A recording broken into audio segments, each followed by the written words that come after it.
Buenas noches, querido teleauditorio. Otra noche más en el mundo de la salud con el doctor Everardo Ríos. El día de hoy hablaremos de dos enfermedades, una pues prácticamente conocida y muy difundida como lo es el asma, y la otra que hace como 10 años pues se fue como una enfermedad de tipo emergente, que es la apnea del sueño. Para tal efecto, tenemos de invitado a un gran amigo, al doctor Marco Hugo Sánchez Bustillo. Él es neumólogo, egresado de la Universidad Autónoma de Chihuahua. Hizo la especialidad en medicina interna en la Universidad Autónoma de Nuevo León, en Monterrey, Nuevo León, y tiene una subespecialidad en neumología y lo realizó en el Centro Médico Nacional La Raza del Instituto Mexicano del Seguro Social en el Distrito Federal. Doctor Hugo Sánchez, buenas noches. Muy buenas noches, doctor Ríos. Gracias por Bienvenido. invitarme. Un gusto tenerte aquí. Igualmente, gusto es mío. ¿Te parece si empezamos con el tema de lleno? Perfecto. Ok. Doctor, ¿qué es la neumología? Mira, los neumólogos somos los médicos que nos encargamos de tratar las enfermedades del aparato respiratorio, lo que le llamamos vías respiratorias bajas. Es decir, desde abajo de las cuerdas vocales hasta la última parte del pulmón en nuestro territorio. Neumo significa aire, neumón significa pulmón, entonces somos neumólogos. México es el único país que tiene neumólogos, el resto de los países tienen neumonólogos. Así es. ¿Sí? Pero sí, somos los médicos especialistas en enfermedades respiratorias, en enfermedades pulmonares, enfermedades de todo lo ligado al pulmón. Perfecto, doctor. Y muy bien, como dijimos al principio del programa, coméntanos, doctor, ¿qué es el asma? Mira, el asma es una enfermedad cada día más prevalente, cada día va más en ascenso. Todo el mundo tiene un familiar asmático. Se trata de una enfermedad de la vía aérea. Es una inflamación crónica de la vía aérea, es decir, de los bronquios, bronquiolos, de la cual se va a encontrar inflamado. ¿Cómo entender que se va a encontrar inflamada la vía aérea? Las vías aéreas son un sistema de tubos por el cual se va a conducir el aire hasta la última parte del pulmón. Esos tubos, como todo tubo, tiene una parte hueca por dentro, que eso le podemos llamar luz, y tiene una pared, que es lo que constituye en sí el tubo. En el asma se va a encontrar una inflamación de esa pared del bronquio, produciendo varias cosas. Número uno, una cosa que se llama hiperreactividad bronquial. Es decir, ante cualquier estímulo, ese tubo se va a cerrar, va a ser una cosa que se llama constricción, por eso le llamamos broncoconstricción o broncoespasmo. Esa es una de las características. La otra es una pared que cada día va engrosándose y conforme se va engrosando, la luz, es decir, el agujero que queda en medio de ese tubo, va disminuyendo su calibre, por lo tanto el aire va a dificultarse para entrar y para salir del pulmón. Y número 3, esa inflamación va a producir que haya una sobreproducción de moco en esa vía aérea superior, en esa vía aérea, y con la consecuente también disminución de la luz, porque de por sí tenemos ya un agujero pequeño que es la luz del bronquio, y le ponemos una cantidad importante de moco, pues va a quedar menos espacio para transmitir la luz. Esto es el asma en pocas palabras. Es una enfermedad en la cual esto está pasando en los bronquios. ¿Qué tiene de consecuencias? La consecuencia es que uno va a batallar más para meter y sacar aire. ¿Sí? O sea, corrígeme si estoy mal, o sea, va a producir una obstrucción vía anatómica, vía mecánica y vía por producción de moco, ¿verdad? Que es la que va a producir. Muy bien, doctor. ¿Cuál sería la fisiopatología del asma? Para mi querido teleauditorio, la fisiopatología es lo que produce la enfermedad en forma anatómica y lo que se produce en forma del cuerpo. En medicina lo llamamos la fisiopatología del asma. ¿Qué es lo que produce el asma, doctor? Mira, ¿qué origina el asma? En un 70% de los casos, que es lo más frecuente, es una reacción, la reacción inflamatoria se produce como consecuencia a una alergia al medio ambiente, ¿sí? O sea, es lo que llamamos el asma alérgica. A veces los pacientes llegan con la idea de que, doctor, es que yo no tengo asma, tengo alergia. Bueno, una alergia en el pulmón se va a llamar asma. Existen otras enfermedades alérgicas del pulmón, que no tiene mucho caso que desglosemos ahorita, pero el asma es la principal alergia del pulmón, ¿sí? Y se produce lo que ya habíamos mencionado.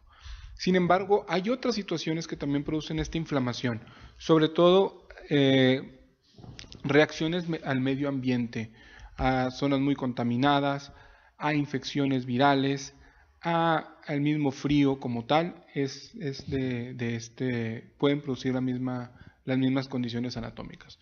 Pero el 70% es mediada por alergia. Muy bien, doctor. Entonces, la etiología, ya mencionamos que pues básicamente es por el medio ambiente, ¿verdad? En ese aspecto, pues pudiera ser un alergeno, pudiera ser una sustancia, pudiera ser polvo, ácaros, etcétera. En este caso, ¿cuál sería el cuadro clínico clásico de una paciente con asma? Ok. Habitualmente vamos a buscar 4 datos muy importantes clínicos del asma. El primero, el más común tal vez es la tos persistente, ¿sí? No todos los pacientes van a tener un cuadro, porque dicen, es que yo reconozco que mi sobrinito tiene asma porque lo llevan al hospital en forma frecuente, porque le falta mucho el aire, le sirve el pecho y le tienen que dar humitos, nebulizaciones para que mejore. Cierto, pero uno de los síntomas más frecuentes y más importantes es la tos. Una tos que está durando más de 8 semanas, sin una causa definida y que es repetitiva, tenemos que pensar en asma, ¿sí? El síntoma más característico de asma es la sibilancia o el silbido, es decir, que escuchamos piar el pecho, que lo escuchamos silbar, lo escuchamos chiflar, como lo queramos llamar, y sobre todo durante la noche.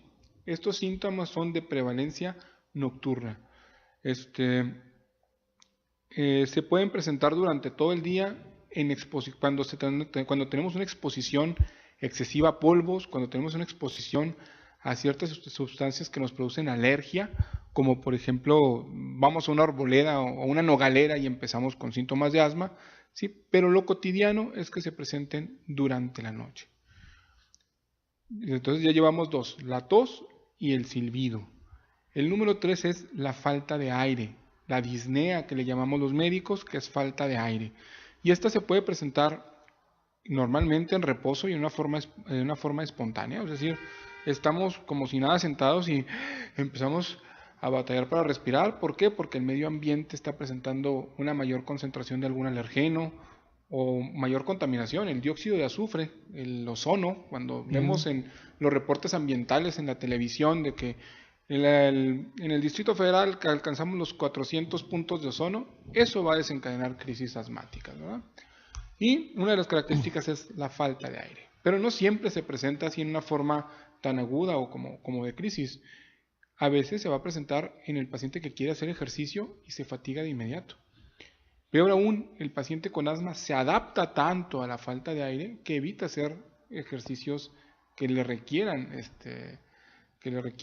una buena respiración. Es decir, siempre toman el elevador, siempre se mueven en automóvil, procuran no subir escaleras, van haciendo su vida y van acomodándola a estas características. Y por último, el cuarto síntoma es la opresión en el pecho. La sensación de tener una piedra que no nos permite respirar, o la sensación de que sentimos apretado el pecho es una característica del asma. Entonces el asma vamos a tener todos estos síntomas mezclados o el predominio de alguno de ellos. Pero el clásico cuadro de asma, el que tal vez lo identifiquemos más, es aquella persona que tiene tos, que llega el invierno, llega el cambio de estación o llega el frío y empezamos a toser con falta de aire, nos silba el pecho en la noche y nos fatigamos para cualquier cosa, ¿sí? Nos aplican medicamentos inhalados, respiramos mejor y volvemos a tener estos cuadros en forma repetida. Mencionaste 2 cosas bien importantes, el medio ambiente y los lugares donde se está. Me llama la atención y pues sí me gustaría preguntarte en el aspecto de Chihuahua. Sé que tiene uno de los más altos índices de pacientes asmáticos. Somos el 6º lugar del país. El 6º lugar del país. ¿Qué diferencia hay con el DF, que es una ciudad más contaminada, o con los pacientes que viven a nivel del mar? ¿Existe alguna diferencia o prácticamente sería la misma sintomatología? Bueno, en el origen del asma va a haber muchas situaciones para ver la prevalencia. Uno de ellos va a ser la genética.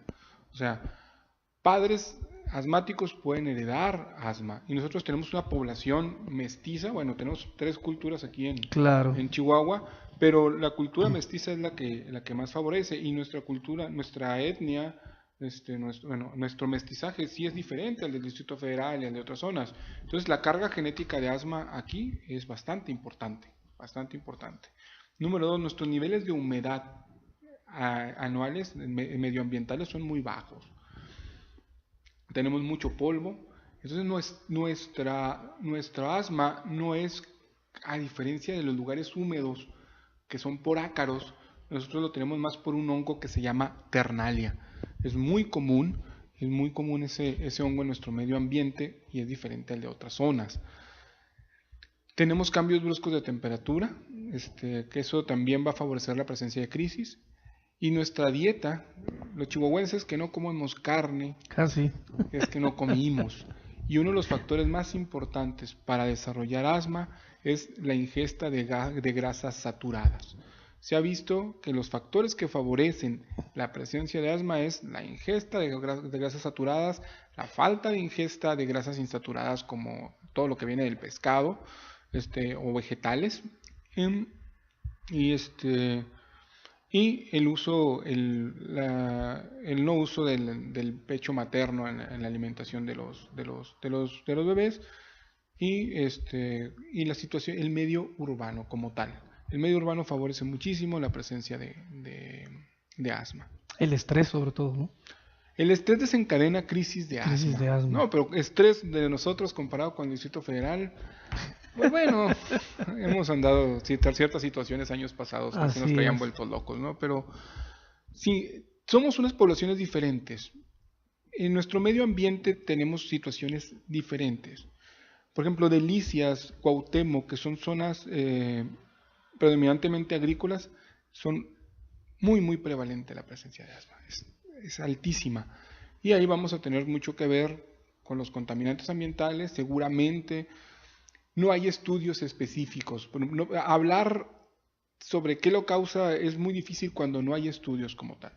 Tenemos un estudio en el hospital, en uno de los hospitales más grandes aquí de la ciudad, públicos, sobre las causas que desencadenaban crisis repetidas de asma. Y uno de los factores que aquí en Chihuahua más nos impactó es la presencia de plantas dentro de las casas.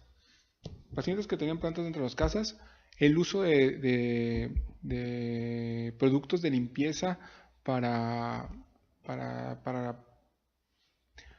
patios, para baños, cloros, desencadenaban muchas crisis. Pero sí, nuestra población es diferente. Y sí, tenemos una prevalencia de asma muy importante. Hacen falta estudios epidemiológicos más grandes para poder definir exactamente qué es, pero tenemos una prevalencia muy alta, eso sí es. Muy bien, doctor. Hablaste también sobre los cuadro clínico básico, pero en este caso, ¿cómo diagnosticaríamos un asma? Porque te platicaré que en el primer nivel de atención en donde yo estoy, llegan muy simplemente, es que mi hijo tiene asma. Y cuando uno les pregunta a los papás, ¿va? O sea, ¿por qué dice que tiene asma? Y no concuerdan a veces con, no, es que pues tiene tos de repente, pero no, el cuadro clínico que mencionaste, ¿va? O sea, la tos, sobre todo nocturna, las sibilancias, la opresión en el pecho, la disnea, no aparece. Pero más bien, en cambio, ese niño ya viene diagnosticado, viene titulado como asma. ¿Cómo se diagnostica el asma, doctor? Bueno, primero te voy a decir cómo no se diagnostica. Perfecto. ¿Sí? O sea, a veces llegan los pacientes que ya le hicieron pruebas para alergia y salió que no tiene asma. Ok, dijimos, 70% del asma es alérgico y 30% no lo es. Entonces, no porque tenga pruebas de alergias negativas, no va a tener asma, ¿sí? Va a tener un asma no alérgica, que es otro tipo de asma y hay otro tipo de medicamentos que están perfilando para ello. El asma, el principal punto para diagnosticarlo es el cuadro clínico que ya platicamos. Por ahí dicen que no todo lo que silba es asma, sin embargo, todo lo que silba es asma hasta que encontremos otra causa por la que silba. ¿sí? Va a ser muy difícil que a todos los pacientes que lleguen silbando les estemos haciendo una broncoscopía para ver si tienen un cuerpo extraño o estemos buscando otra situación. Tenemos que pensar en el asma por la prevalencia en nuestra comunidad. Tenemos que pensarlo y obviamente hacer los estudios conducentes para descartar que no sea un cuadro de reflujo gastroesofágico que la esté perpetuando, sinusitis crónica, presencia de alguna otra enfermedad, cuerpos extraños o alguna enfermedad obstructiva como tal fuera de lo inflamatorio del asma. Pero el cuadro clínico es lo más importante, lo que hemos platicado, silbidos, opresión torácica, tos y falta de aire. Si nosotros tenemos la sospecha de asma, el estudio indicado de inicio es la espirometría pre y post broncodilatador. Es decir, a un paciente vamos a pedirle que sople en un tubo en el cual vamos a medir mediante una computadora la velocidad con la que sale el aire y la cantidad de aire que sale. La teoría nos dice, nosotros vamos a soplar una cantidad X de aire cuando soplamos la primera vez. Le aplicamos un medicamento que está hecho para abrir los bronquios, para relajarlos, y lo volvemos a medir a los 15 o 20 minutos. Si esta cantidad de aire que sale aumenta en un grado significativo, que es del 12%, vamos a tener ya confirmado el diagnóstico de asma. Pero aguas. Tú lo decías de las instituciones o el paciente cómo llega. No es lo mismo que me llegue un paciente que ahorita le está faltando el aire, le aplico el medicamento y abre y se siente mejor y eso lo puedo medir yo con el espirómetro, a un paciente que llega y, oiga, me dijeron que me iría a hacerme el estudio del asma, ¿sí? Y ahorita ¿cómo se siente? Bien. Así es. ¿Por qué? Porque tuve mi crisis hace 4 semanas, pero apenas hoy vengo a hacerme el estudio. Ah, ok, entonces probablemente sus bronquios ya estén abiertos ese día. Claro. Le aplicas el medicamento y no va a abrir más. Entonces cuando veamos el estudio va a ser un estudio normal. Por lo tanto, la espirometría, cuando te confirma el diagnóstico de asma, te lo confirma. Sin embargo, cuando sale normal, no significa que el paciente no tenga asma, porque tenemos que buscar el momento adecuado para hacer el estudio, ¿sí? Eso es lo primero. Como tenemos estas dificultades, existen otros estudios que se llaman estudios de provocación, que son el gold standard o el estándar de oro para hacer el diagnóstico del asma. ¿Cómo es esto? Estos estudios consisten en provocarle una crisis de asma a la persona que esté ahí. Pero si te digo, me prestas a tu hijo para hacerle un estudio de provocación, habitualmente no vas a querer. Sin embargo, se busca hacerlo de la forma más controlada y menos agresiva. Pero se usa cada vez menos. La forma más fácil de hacerlo es hacerlo con una prueba de estimularlo con ejercicio. Entonces lo subimos a una banda caminadora y le estamos tomando flujometrías, que es lo mismo. Vamos a soplar para ver cuánto saca de aire. Y lo hacemos repetido. Y luego en el momento del reposo permitimos, volvemos a medir. Habitualmente los pacientes que tienen asma inducida por ejercicio van a estar manteniendo la cantidad de aire que soplan mientras están en ejercicio y en el reposo se cae. Caso clásico, aquel que sube la escalera y mientras está subiendo todavía aguanta, pero llega a donde iba y se empieza a fatigar y empieza a jadear y ahora sí le falta el aire y dice, subiste 2 pisos y apenas ya que ya estamos en planito te falta el aire. Sí, ese es el asma inducida por ejercicio, ¿sí? Así es. La otra es nebulizar, o hacer que inhalen productos que les puedan producir crisis de asma. Eso se llama prueba de provocación. Esa prueba cada vez la usamos menos por los riesgos que conllevan, pero son las formas de diagnosticar asma, ¿sí? Entonces, la verdad, el 80-90% lo diagnosticamos en forma clínica, ¿sí? Muy bien. Lo confirmamos con espirometría y en un grupo pequeño de pacientes usamos las pruebas de provocación, sobre todo la de ejercicio. Muy bien, doctor. Hablemos algo sobre de los mitos. Me han llegado pacientes también que no, es que ya traen su listita, es que no se debe meter a la alberca, es que no debe estar cerca del pasto, el ejercicio, y el pobre niño a veces es un niño que pues está ya estigmatizado, que tiene asma, y muchas veces uno lo orienta, pero me gustaría tú que nos dieras tu punto de vista y sabemos que inclusive hay deportistas de alto rendimiento que son asmáticos. Así es. ¿Qué nos podrías decir al respecto, doctor? Mira, mitos del asma. El primer mito es creer que uno nada más tiene asma cuando tiene crisis. No, el asma es una enfermedad 24/7. Esta sí es 24/7. Es decir, Lo tienen los 24 horas del día, los 7 días de la semana, los 365 días del año. Es una enfermedad crónica y eso es lo que no logramos entender porque seguimos con mientras no cambiemos este mito, vamos a seguir utilizando malos tratamientos y usamos nada más medicamentos mientras nos sentimos muy mal. Y cuando nos sentimos medio mal o no el rendimiento total que debemos tener, no utilizamos nada. Entonces, el primer mito es, yo nada más tengo asma cuando estoy muy mal. No es cierto, lo tenemos todo el tiempo. Segundo mito, los medicamentos que usamos para asma me van a hacer duro el pulmón, me van a hacer daño al corazón o me voy a volver adicto a esos inhaladores. No, la verdad es que la tecnología y la industria farmacéutica ha avanzado tanto sobre el manejo de asma que cada vez tenemos medicamentos más seguros que te van a producir una menor cantidad de efectos adversos con un gran efecto benéfico para el paciente. Y lo puedes usar durante años con efectos adversos mínimos. O sea, existen muchos tratamientos, o sea, el tratamiento para asma tiene que ser continuo y a largo plazo. Usarlo en forma esporádica no tiene sentido. De hecho, es lo que produce que tengamos cada vez más crisis y un menor control del asma. Otro mito es, mi hijo no puede hacer nada, no puedo convivir, no puedo ir a un campamento. De hecho, una de las actividades que más comúnmente manejaban eran los campamentos para niños con asma. Sí. Y ahí el problema es que a los niños con asma le damos un medicamento normal y a los papás les teníamos que dar tranquilizantes porque son los que no se quedaban tranquilos con nada. La verdad es que un tratamiento adecuado para asma puede ser su vida normal, lo más normal posible. Obviamente hay pacientes con asma de difícil control y son muy pocos y muy pequeños y ellos requieren medicamentos y terapéuticas especiales, pero no son la mayoría.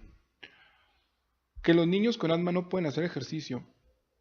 Tal vez tú y yo somos de la misma época. ¿Recuerdas a un basquetbolista llamado Dennis Rodman? Sí, claro. Sí, que era uno que traía el pelo verde, tatuado, que fue novio de Madonna y era el mejor atrapando rebotes de toda la NBA, jugada con Michael Jordan. Tiene asma. Hay otro tipo que se llama Mike Speed.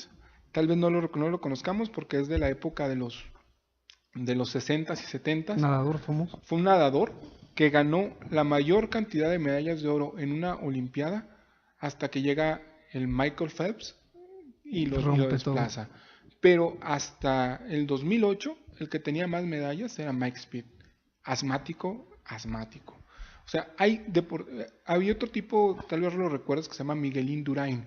Miguel Indurain ganó, creo que 5 o 6 veces la Tour de Francia. Un deportista de primer nivel, excelente, y también es asmático.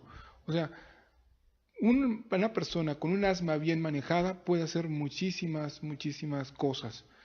La limitación, que no seamos los padres los que lo limitamos, pero ese es un gran mito. Otro mito es el asma se cura. La verdad es que durante la adolescencia disminuye muchísimo y hay pacientes que mejoran tanto que no vuelven a requerir tratamiento. Pero los pacientes que inician en la vida adulta difícilmente se van a curar. El paciente va a requerir tratamiento y va a tener que seguir con vigilancia toda la vida. Tenemos que entender el asma como la diabetes, como la hipertensión, que sabemos que tenemos que tomar medicamentos toda la vida para mantenernos en una forma controlada, en una forma en la que la enfermedad no le haga daño a nuestro cuerpo. ¿Qué más? ¿Tengo asma nada más cuando me silba el pecho? No. La tos que tenemos ahí, esa tos continua, esas bronquitis que les dan, me dice, es que mi hijo le da bronquitis 3 veces al año, doctor. No, señor, ya eso no fue bronquitis, o ya la trae en contra de los virus, en contra de él, y eso que no creo que suceda, o tiene asma. Entonces, es que quedó picado de bronquitis. No, no quedó picado de bronquitis, tiene asma, señor. O sea, hay que darle un tratamiento adecuado a esa persona. Surgen más mitos. El perro chihuahua. El perro chihuahua. Sí. Digo que yo quisiera encontrar la sustancia del perro chihuahua que controla el asma para podérsela nebulizar a los pacientes. Claro. La verdad es que hasta ahorita no hay un solo estudio clínico que favorezca el uso de mascotas para el asma. Al Cierto. contrario, la mayoría de las mascotas, el pelo de algunas mascotas son bastante alergénicos y hay que evitarlos en los pacientes con asma. Muy bien, doctor. Hablaste sobre tratamientos. Quiero que nos digas los tipos y cómo se manejan los tratamientos, porque lo que dijiste ahorita, hay de control y hay de rescate para las crisis. Háblanos un poquito de los tratamientos. Ok. Lo primero que tenemos que cambiar nuestro paradigma es que el asma no es una enfermedad episódica. Por lo tanto, no vamos a estar dando tratamientos nada más en ciertos días y en ciertos eventos. El asma es una enfermedad crónica. Y ya que hablamos de que es una enfermedad crónica inflamatoria. Por lo tanto, tenemos que tratar la inflamación del bronquio. Existen dos tipos de medicamentos en esencia. Unos, recordando lo que platicamos al inicio, que el bronquio es un tubo que tiene un músculo alrededor que funciona como jareta. Cuando ese músculo se estimula, se cierra el bronquio. Cuando le aplicamos algunos medicamentos, se relaja el músculo y el bronquio se abre. Eso es una función en cuestión de la pared del bronquio. Sin embargo, cuando el bronquio está gordo por la acción inflamatoria, aunque esté abierto y relajado el músculo, no pasa el aire de ninguna forma. Por tanto, lo primero que tenemos que hacer es desinflamar el bronquio. Desinflamar los bronquios en general. ¿Qué hacemos? Usamos medicamentos que estén orientados a desinflamar los bronquios. Y esos medicamentos se tienen que usar todos los días. Y poco a poco van a ir desinflamando los bronquios. Poco a poco, de tal forma que van a permitir que ese bronquio esté en una condición normal y no esté dando problemas. Existen varios medicamentos para desinflamar los bronquios. Unos son inhalados y se conocen como esteroides inhalados. Esos esteroides inhalados están en microgramos y se ha probado que no tienen efectos sobre el crecimiento de los niños y que permiten una buena evolución en todos los sentidos y disminuyen la mortalidad del niño con asma. Y hay otros que son antiinflamatorios en pastillas que también funcionan para el asma. Aguas. Todo el mundo nos dice, es que el asma, esos inhaladores tienen cortisona. Bueno, la cortisona como molécula no existe como tal desde hace 70 años. Todos los esteroides que son derivados del cortisol o moléculas semejantes al cortisol tienen años de evolución. Ciertamente que cuando se aplica para el asma esteroide en forma de inyecciones o en la vena o en forma de pastillas, si lo usamos por un tiempo muy prolongado y de una forma muy frecuente, va a tener efectos adversos. Sí, va a subir los niveles de azúcar en la sangre, favorece que tengamos glaucoma, favorece que tengamos osteoporosis, que subamos de peso, que tengamos cambios en el vello facial, que se engruese la piel, que tengamos acné. Todo eso van a producir los esteroides en una forma mal usada. Sin embargo, los esteroides que se inhalan están hechos para que no produzcan todos esos efectos adversos y se ha probado que son bastante seguros y confiables para el tratamiento a largo plazo del asma. ¿Sí? Son primos de los esteroides que se toman, de la cortisona que se inyecta, sin embargo no tienen esos efectos adversos y eso ya está muy bien estudiado. Segundo, hay medicamentos que abren los bronquios en una forma larga y continua. Ese tipo de medicamentos se usan con horario. Principal situación que vemos es que los pacientes no utilizan sus medicamentos con horarios. Los utilizan mientras se sienten mal, los abandonan y después volvemos a los otros tipos de medicamentos. Existen medicamentos que se llaman de rescate. Esos medicamentos también son inhalados. Hago aquí la acotación. Entonces ya nos dimos cuenta de que no todos los medicamentos inhalados son iguales. Esos sirven para abrir los bronquios en una forma rápida. Y nos sirven para, le llaman en España, por ejemplo, le llaman aliviadores. Así ¿sí? es. Ese tipo de medicamentos nos sirve para el momento en el que nos sentimos mal. Postdata, esos no nos van a servir para todos los días. Ni los que usamos de todos los días nos van a servir para la crisis. Entonces tenemos que tener muy claro cómo va a ser nuestro tratamiento. ¿Sí? Muy bien, doctor. Si me lo permites, vamos a unos cortos comerciales. Excelente. Y regresamos en unos minutos.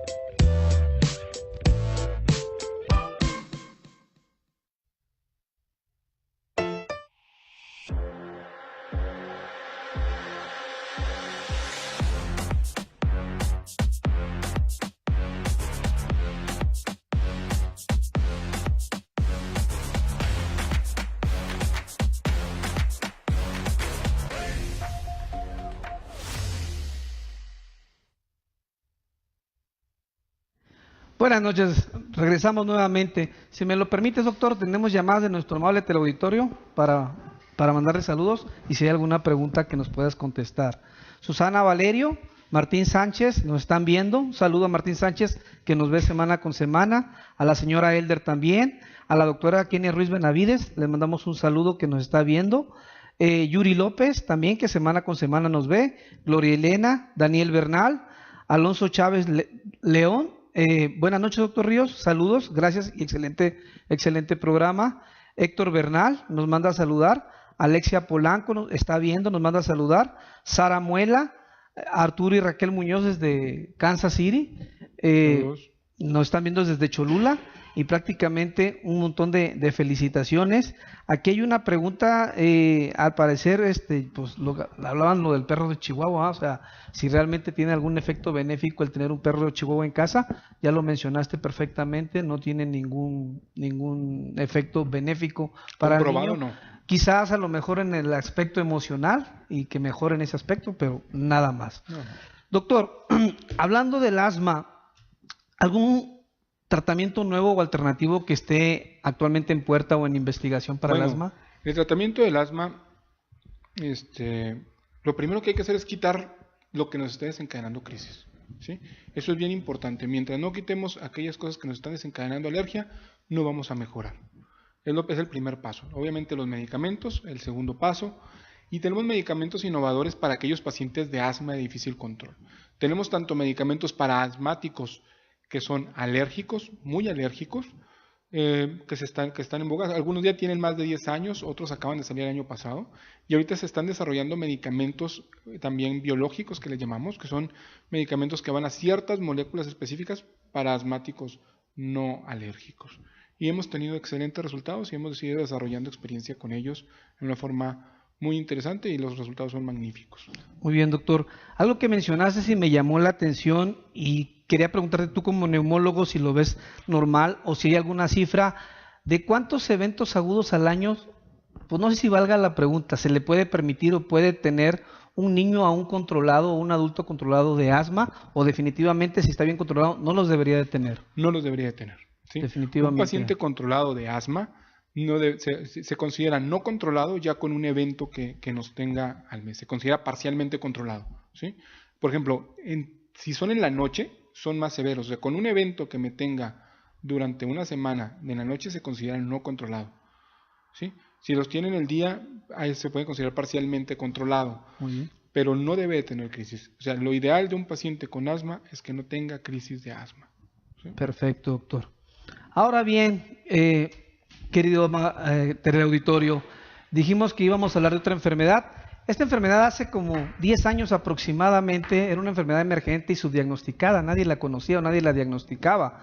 Actualmente en los últimos años ha tomado relevancia, inclusive ya los institutos están proporcionando el tratamiento. Hace 10 años, hace 8 años aproximadamente, inclusive en España, es una enfermedad y sigue siendo un problema de salud pública. Estamos hablando del síndrome de apnea e hipoapnea obstructiva del sueño, en este caso la apnea del sueño. ¿Qué nos puedes decir al respecto, doctor, sobre la apnea del sueño? Bueno, la apnea del sueño ya lo mencionaste, es una enfermedad emergente porque viene acompañando a otra epidemia que es la epidemia de obesidad. Perfecto. ¿Sí? Entre más obesidad haya, más apnea del sueño va a haber. Sin embargo, no es exclusiva de la obesidad. Una gran parte de la población que no es obesa también tiene apnea del sueño. La apnea del sueño es una enfermedad en la cual se obstruye la vía aérea, o sea, se tapa el cuello, la garganta, el cogote, como le queramos decir, durante la noche mientras se duerme. Y se manifiesta esta obstrucción mediante el ronquido. Entonces, el ronquido seguido de pausas respiratorias es lo más común en la apnea del sueño. ¿Sí? Sí. Y todos vamos a conocer a alguien, ahora sí que las señoras que nos estén viendo, al marido que ronca, que se queda sin respirar y luego agarra el aire en forma violenta. ¿Sí? Eso es lo característico de la enfermedad. Que por sí mismo ya es molesto para la pareja y nos asusta que se vayan a quedar sin respirar en el momento. Sin embargo, la trascendencia de esta enfermedad va muchísimo más allá. ¿Por qué? Porque estos eventos de dejar de respirar, lo que están haciendo es que baje la oxigenación de la sangre. Y conforme baja la oxigenación de la sangre, no le llega sangre al cerebro, no le llega oxígeno al cerebro, y el cerebro responde diciendo, no me está llegando oxígeno, se despierta, interrumpe el sueño por episodios pequeños que se llaman microdespertares o arousals, de tal de que vamos a tener un sueño fragmentado. Ese sueño fragmentado va a producir una fatiga continua durante el día, y esa fatiga que se está produciendo durante el día hace que nos quedemos dormidos en nuestras actividades diarias o simplemente que andemos muy fatigados. Entonces todo el mundo tiene el familiar o el tío que se queda dormido viendo la tele o que se queda en la sala platicando y está empezando a cabecear. Y decimos, mira, y los tachamos de flojos o los tachamos de cómicos, cuando realmente hay una enfermedad muy importante detrás de ello. Entonces, la fragmentación de sueño es una de las condiciones muy marcadas en la apnea del sueño, que se llama somnolencia. Pero aparte, el cerebro empieza a despertar y a producir adrenalina. Y esa adrenalina es estrés. Y es el estrés continuo durante todas las horas de sueño. Y eso va a irse a las arterias del corazón, a las arterias del cerebro, y va a hacer que se cierren las arterias y nos va a producir una presión arterial mucho más elevada durante la noche, con todo el daño que produce la presión arterial, la hipertensión arterial. A veces se manifiesta también en el día, pero con las 8 horas que tenemos durante la noche tenemos un daño al cuerpo lo suficientemente severo. Aparte, eso también lo detecta el tórax. No está pasando el aire, ¿qué hago? Jalo con más fuerza el aire.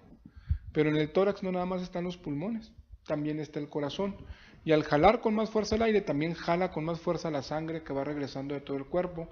Y eso hace que el corazón en el siguiente latido tenga más sangre y que cuando quiere latir, pues está haciendo un trabajo doble. Y a todo mundo que nos aumenta la cantidad de trabajo, nos terminamos fatigando. Y el corazón también se va a cansar y va a producir insuficiencia cardíaca, hipertensión pulmonar. Y esta enfermedad, que es una enfermedad, como decías, que pareciera nada más la curiosidad de que roncas, termina en siendo una de las causas más importantes de hipertensión no controlada, termina siendo causante muy frecuente de infartos al corazón, de infartos al cerebro, de tromboembolias pulmonares y de todos los accidentes que se tienen durante el tráfico, los accidentes de tráfico en los cuales el chofer se queda dormido. No era extraño ver autobús, se sale de la carretera, en la carretera Chihuahua-Juárez, ¿sí? El conductor se quedó dormido. Y cuando volteamos a ver a los conductores, muchas veces son obesos, pequeños, de cuello ancho. Entonces, es una enfermedad que tiene mucha más trascendencia de la que aparentemente tiene. Y aparte de todo, es una enfermedad muy, muy, muy frecuente. Bien, como mencionamos en el alma, doctor, que nos puedas decir un poquito de la fisiopatología de la apnea del sueño. Bueno, la fisiopatología es la obstrucción, ya lo mencioné, es la obstrucción de la vía aérea con la consecuente baja de oxígeno y aumento del trabajo del corazón y de la presión negativa del tórax. Esto va a producir que se produzcan todos estos cambios a nivel tanto cerebral como vascular, o sea, de las arterias, de las venas y del corazón, con todos los riesgos que conllevan a esto. En el aspecto obstructivo, el ronquido, ¿qué es lo que lo está provocando? Sé que hay procesos anatómicos, ¿cuál nos podrías mencionar? Bueno, el ronquido se produce por la vibración de la vía aérea al disminuir su calibre. Todo lo que produzca una disminución del calibre va a producir apneas y va a producir ronquido. Ejemplos de ello, pacientes que tienen la mandíbula más pequeña, que se llama micrognatia, o que tienen la mandíbula hacia afuera, un poquito más grande de lo normal, que se llama macrognatia, o pacientes que tienen un cuello muy corto y ancho. Eso va a producir también que se obstruya la vía aérea. Y lo que estamos escuchando, el ronquido, es la vibración del aire que está intentando pasar con una presión mayor y con las paredes de la faringe que están vibrando ante esa respuesta de aumento de presión. Muy bien, doctor. Sabemos que en España, pues, como mencionamos, ¿verdad?, es un problema de salud pública. Desgraciadamente en México, pues poco se realizan estudios para ver la incidencia y la prevalencia. ¿Qué nos podría decir al respecto sobre prevalencia de la apnea del sueño aquí en México o aquí en el estado de Chihuahua inclusive? Mira, en México no te la sé decir porque no hay un estudio completo con una metodología adecuada para hacerlo. Bien. ¿Sí? Existe algún estudio que menciona una prevalencia del 12% de la población adulta. Sin embargo, ese estudio se enfocó en medir somnolencia. O sea, seguramente ese 12% sí tiene apnea del sueño, pero va a ser mayor porque se le escapan los que no tienen somnolencia. Aquí en Chihuahua hay un estudio del doctor López Fermín y de un servidor, y encontramos un alto riesgo para apnea del sueño usando cuestionario de Berlín del 24.9% de la población de aquí de Chihuahua. O sea, la población mayor de 18 años tiene una cuarta parte de la población tiene riesgo alto de apnea de sueño. Y peculiarmente en nuestros resultados, si bien la mayoría de los que tenían obesidad mórbida tienen apnea del sueño, es decir, el que tiene un sobrepeso, un índice de masa corporal arriba de 40, tiene apnea del sueño el 90%, pero el gran grupo que tiene apnea del sueño es el paciente que tiene sobrepeso.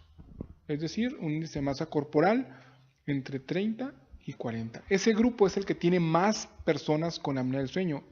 ¿Qué quiero decir con esto?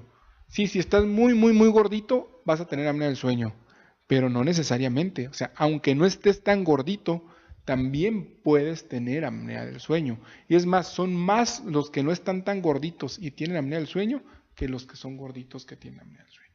¿Sí? Muy bien, doctor. Ahora bien, dentro de esto, hablaste del asma del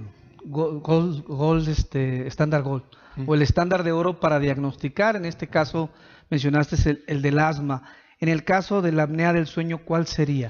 Bueno, el estudio para apnea del sueño se llama polisomnografía.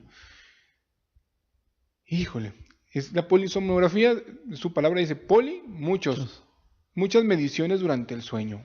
¿Cuántas? Eso es un tema muy interesante.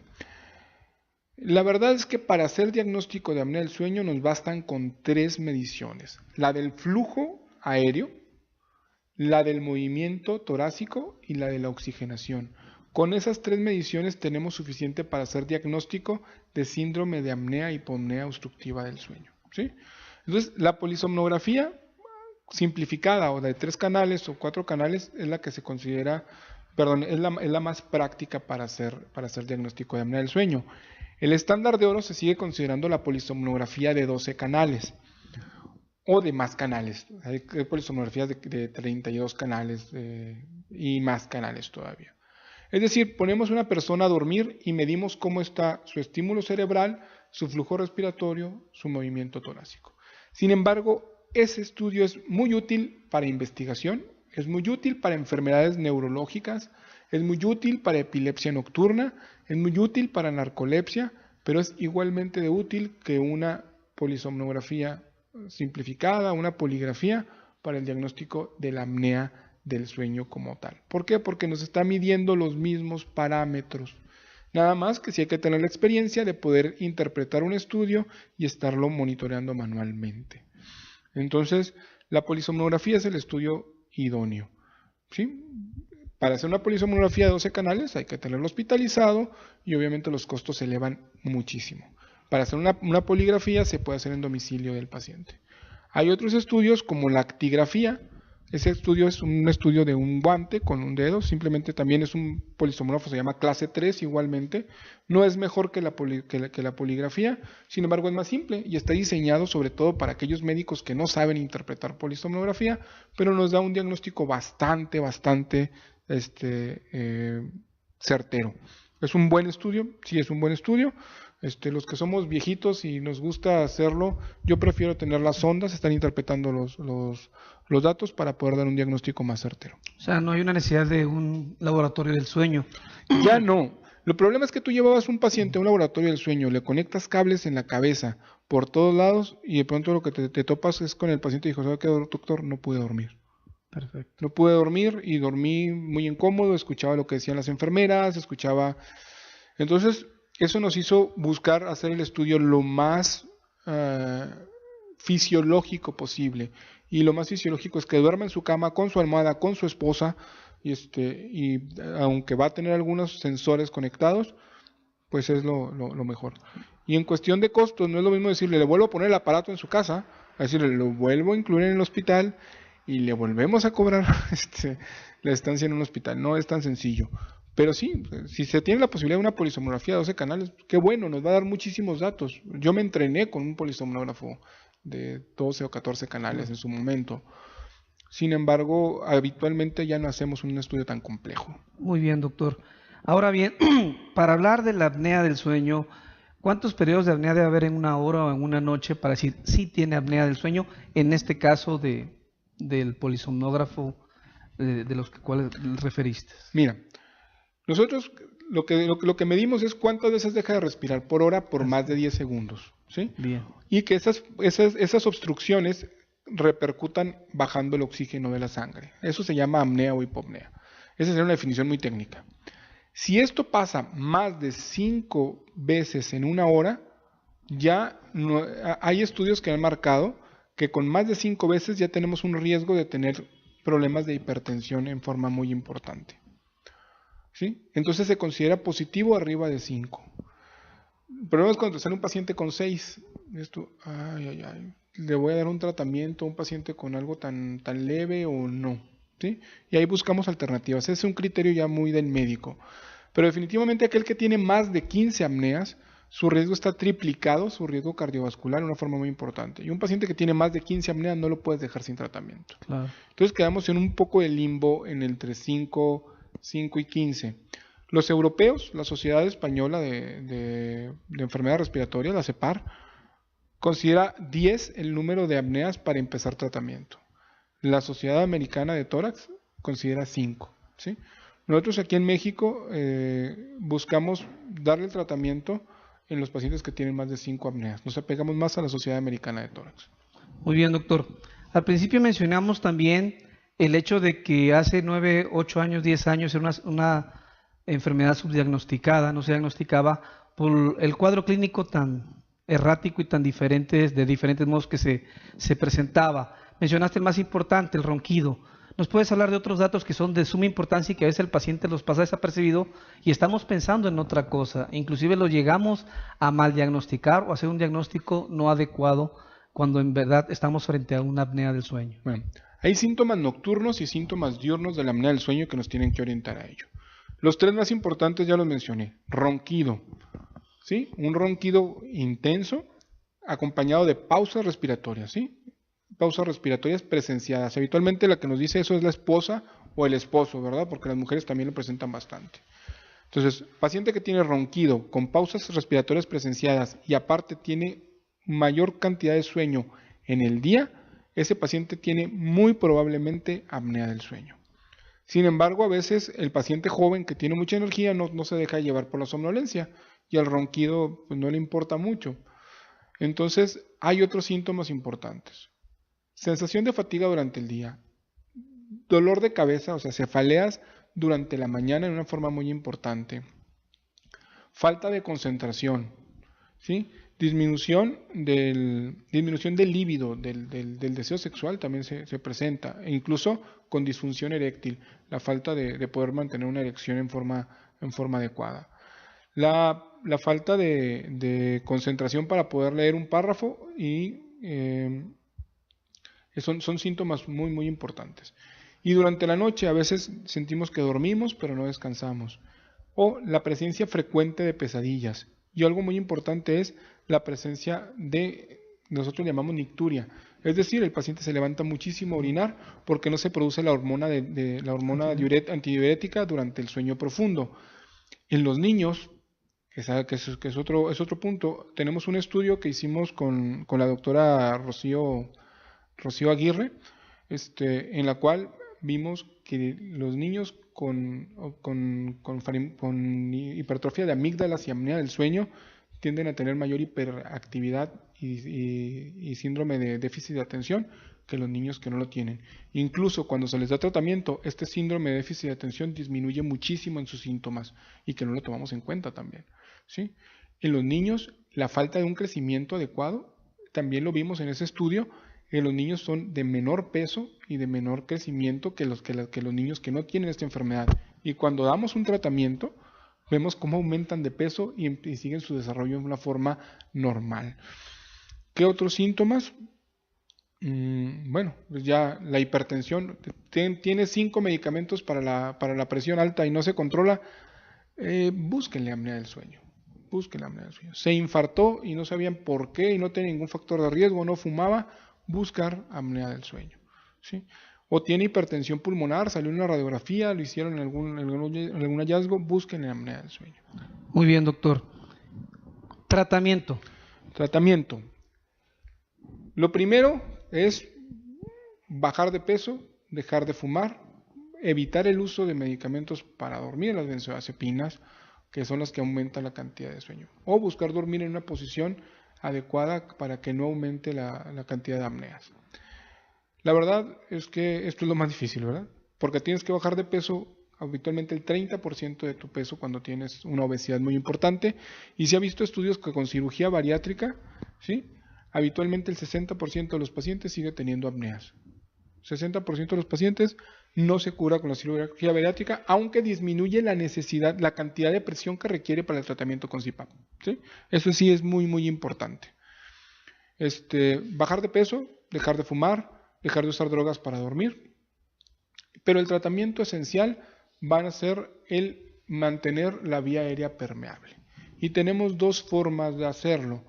La forma antigua, que era haciendo una cirugía, ¿sí?, que se llamaba ubulopalatofaringoplastía, que no es difícil hacer la cirugía sino aprenderse el nombre. ¿No? ¿Sí?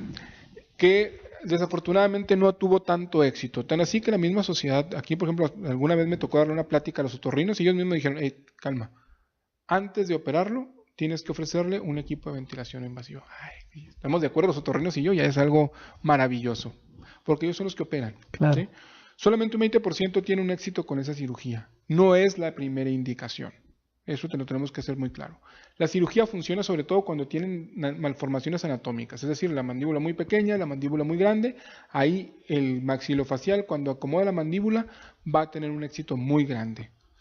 Sin embargo, el otro tratamiento es el uso de ventiladores no invasivos llamados CPAP, por las siglas en inglés, de presión positiva continua en la vía aérea, CPAP.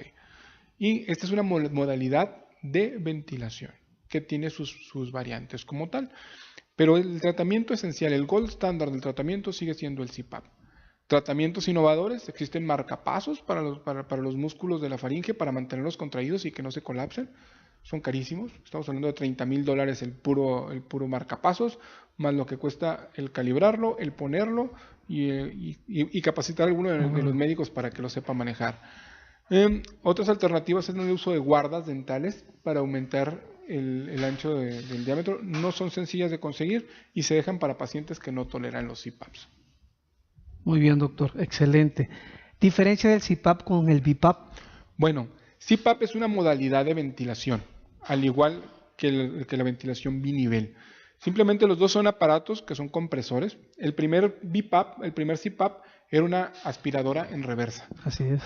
Ese lo hizo Colin Sullivan y se llamó el All-Pad One. Es un aparato que te está inyectando aire. El inyectar aire, si te mantiene en una presión, en una sola presión, tanto cuando metes aire como cuando sales aire, se le llama normalmente CPAP. Así es. Es molesto, el CPAP sí siempre será molesto, pero es más molesto cuando requieres una presión más alta. Si alguna vez han usado snorkel que van a la playa y quieren snorkelear, se dan cuenta que meter el aire no es lo difícil, sacarlo por un tubo es lo que es lo más difícil.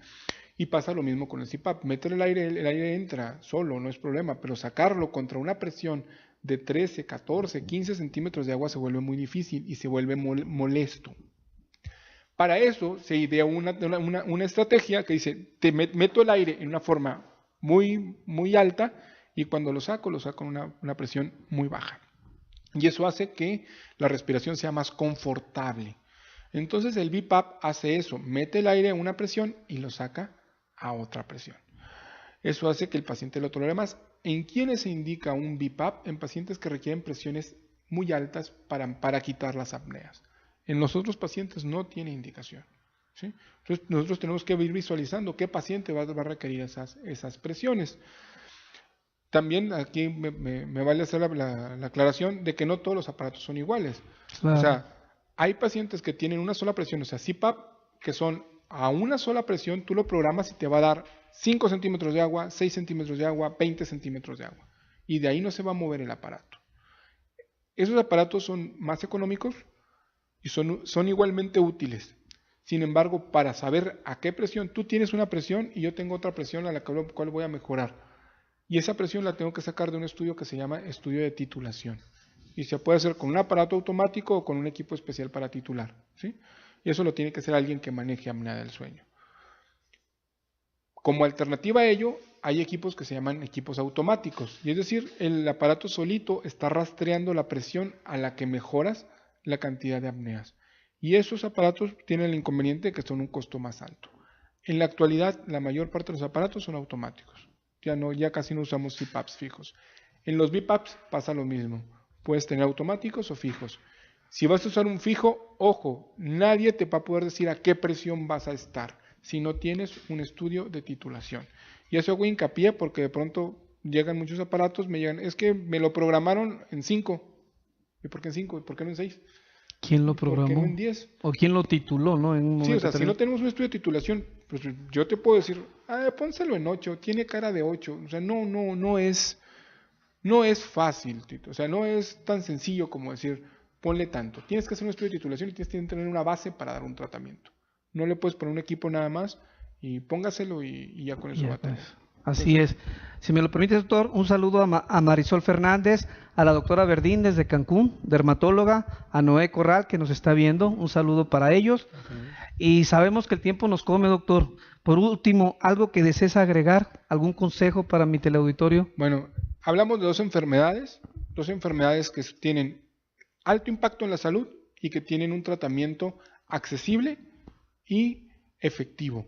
¿Sí? Si tenemos asma, no tenemos por qué estar sufriendo siempre de asma y estar siempre con crisis y estando acudiendo a urgencias a nebulizarnos y a ponernos cortisona por la vena o cortisona inyectada todo el tiempo. Con un tratamiento adecuado vamos a poder estar bien. Acérquese a un médico que tenga experiencia para manejar asma, para que tenga un buen control. Con la apnea del sueño es lo mismo. No es un juego. La apnea del sueño no debe ser algo curioso ni debe ser algo que se convierta en el tío gracioso, en el abuelito gracioso que se queda dormido en todos lados o en el esposo molesto. Es una enfermedad que produce riesgos severos de la salud, que mata y mata de una forma muy importante. En un estudio que hicimos contigo, doctor, vimos que se infartaban 3 veces más aquí en Chihuahua los que tenían apnea del sueño que los que no tenían el sueño. Es medicina preventiva. Hacerse un estudio de apnea del sueño es medicina preventiva. Dar tratamiento para apnea del sueño es medicina preventiva. Acérquese con quien tenga la experiencia y tenga el conocimiento para hacer ese tratamiento.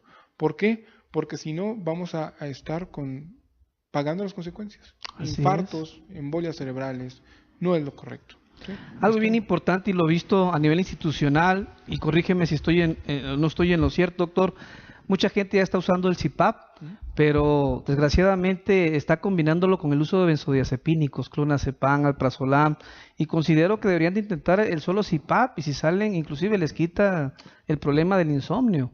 Ok, recordar que las benzodiazepinas no son para insomnio, son un medicamento para ansiedad. Así es. ¿Sí? El detalle es que el CPAP va a producir una mejoría en la respiración y en la calidad del sueño. La indicación de benzodiazepinas debe estar limitado al paciente con ansiedad durante la noche.